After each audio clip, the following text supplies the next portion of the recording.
New York, Reuters, the Trump administration will delay any moves to reform the National Euro trademark's biofuel policy for about 3 months, according to 3 sources briefed on the matter, a decision one of the sources said was meant to shield farmers worried about a potential trade war with China.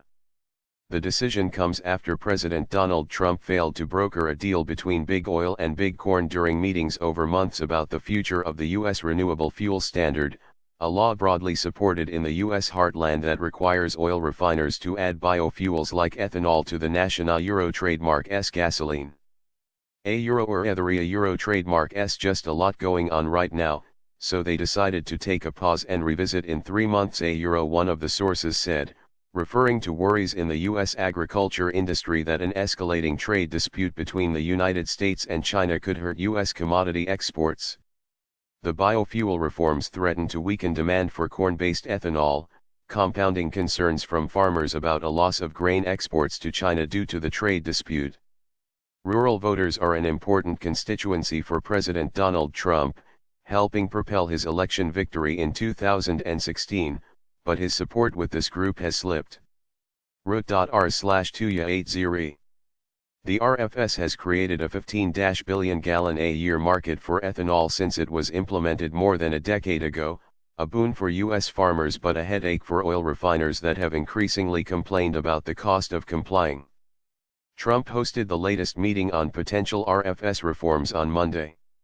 In that meeting, U.S. Environmental Protection Agency Administrator Scott Pruitt and Agricultural Secretary Sonny Perdue presented the president with a list of potential options aimed at helping refiners without undercutting ethanol demand.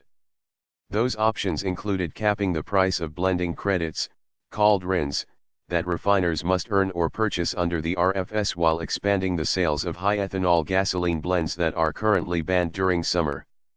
The price cap was a non-starter for most of the biofuel industry, a group that includes corn farmers from deep red states like Iowa and Nebraska, who said it would erode investment in biofuels infrastructure.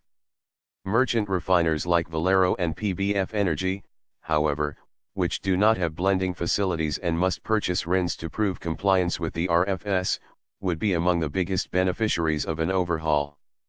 Trump was drawn into the divisive debate over the RFS by the potential shutdown of oil refiner Philadelphia Energy Solutions. PES, which employs 1,000 people in politically important Pennsylvania, has blamed its financial woes on the cost of compliance credits under the RFS. Pressure eases. Some of the pressure to act has declined lately, however, as credit prices have dropped to 3-year lows. The decline in RIN prices is due in part to news that the EPA has significantly increased the number of small refiners it has exempted from the program for financial reasons. The EPA also agreed to allow PES to shed some $200 million worth of RFS compliance costs, allowing the company to exit bankruptcy.